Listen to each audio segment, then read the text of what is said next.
అప్పు తీసుకోవడం పాపం, అప్పు తీసుకోవడం శాపం. మా నాన్నగారు చాలా ధనవంతులమండి. చిన్నప్పటి నుంచి బాటా షూస్, ఆంగ్లో స్కూల్ చదివించి, నా చిన్నప్పుడే మా ఇంటి దగ్గర బస్సు వచ్చి మమ్మల్ని పికప్ చేసుకునేదండి. బ్రిటిషర్స్ ఎస్టాబ్లిష్ చేసిన స్కూల్లో నన్ను చదివించాడు మా నాన్నగారు. చిన్న తప్పు, ఆ వేటగాన్ని ఊరుళ్ళ చేతుల్లో పడిపోయారు, అంతటిని నాశనం చేసుకున్నారు. ఆఖరికి దారిద్ర్యంలోకి వెళ్ళిపోయాం మేము.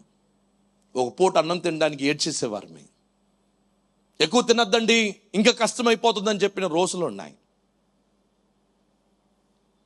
మంచిగా మా నాన్నగారు ఎప్పుడు చూసినా టై కట్టుకొని, ప్యాంట్ వేసుకొని, షూస్ వేసుకొని తిరిగిన వ్యక్తి.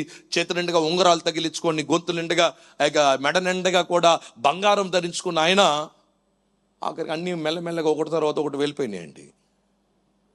అప్పు అనేది ఒక శాపం అండి. అప్పు అనేది ఒక నాశనం అండి. ఈ అప్పు నుంచి మనం జాగ్రత్త పడాలి. ఈ అప్పు నుంచి మనం చాలా జాగ్రత్త పడాలి.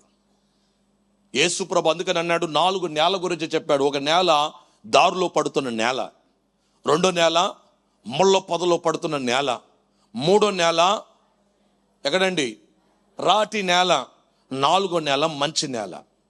మీరు ఏ నేలలో డబ్బులు పెడుతున్నారు? చీటీలు కడుతున్నారా? ఒకవేళ మీరు సంఘంలో చీటీలు వ్యాపారం చేసే వాళ్ళైతే మీ గురించి కాదండి, నా బిడ్డలు నేను కాపాడుకోవాలి కాబట్టి నేను చెప్పాల్సి ఉందంటే, చీటీ వేయొద్దండి, తీసుకోవద్దండి. బ్యాంకు వెళ్ళండి, బ్యాంకు విధానాలు న్యాయమైన పద్ధతిలో ఉంటాయి, బ్యాంకు వడ్డీ న్యాయమైన పద్ధతిలో ఉంటాయి. ఆ ట్రాప్లో పడిపోవద్దండి. రాటి నేల, దారిలో పడుతున్న ఆ యొక్క నేల, లేకపోతే ముళ్ళ పొద నేలలో మీ యొక్క డబ్బుని పెట్టుబడి పెట్టద్దండి. ముళ్ళులు అంటే వడ్డీ, ఏది భయంకరమైన గొడవ పడుతున్న వారు, భయంకరమైన రాక్షసుల దగ్గర వెళ్ళి వడ్డీ తెచ్చుకోవద్దు, లేకపోతే డబ్బు పెట్టద్దు. వాళ్ళు మళ్ళీ ఎవరో 2 నెలలు తీసుకుంటారు, ఆ తర్వాత 3 నెలల నుంచి ఎగ్గొడతారు. ఎవరికైనా అప్పు చేసినట్లు అయితే మీ జీవితంలో ఒక నిర్ణయం చేసుకోండి, అప్పు చేసిన వాళ్ళకి అసలు తీర్చడానికన్నా ప్రయత్నం చేయండి. అసలు ఎవరికి రుణపడి ఉండద్దండి.